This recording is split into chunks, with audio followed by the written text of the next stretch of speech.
A day in my life as a full-time mom, kaya't samahan nyo kami ngayong araw.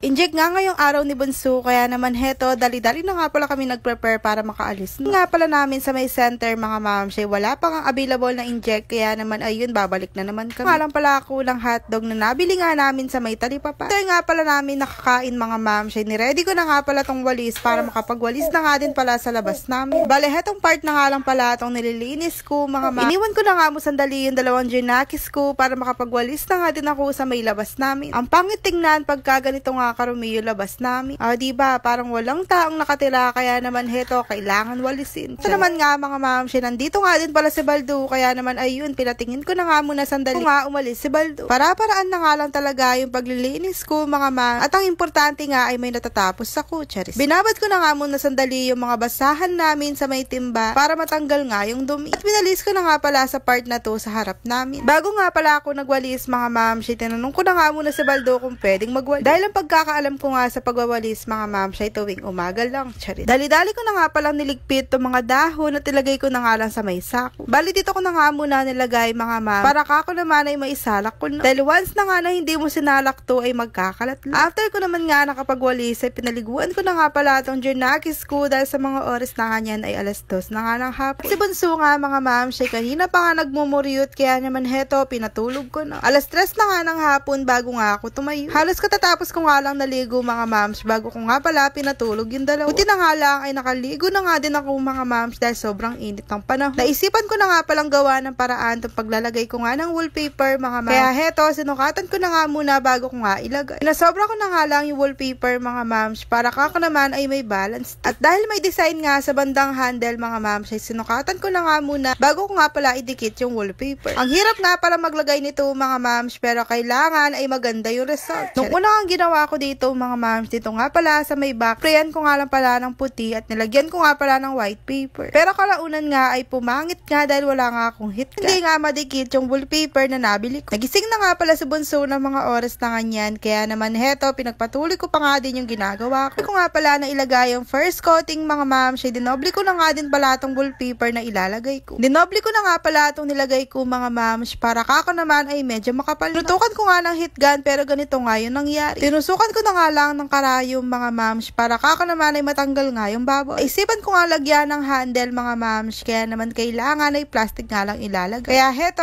na nga lang pala ay naisipan kong ilagay. Bali, ipipaint ko na nga lang pala ito ng kulay puti yung mga ma'ams, at bukas ko na nga lang din ilalagay. Sakto naman nga ay may double-sided naman nga din ako, kaya naman yun na nga lang din yung gagamitin. After ko nga pala na i-paint, kinabukasan nga ay nailagay ko na. Bali, heto na nga pala yung final look. Isipan ko pa nga lagyan ng kulay puti ito mga ma'ams, kaya naman ayun, umorder na muna ako. So ayun na muna for today's vlog. Bye!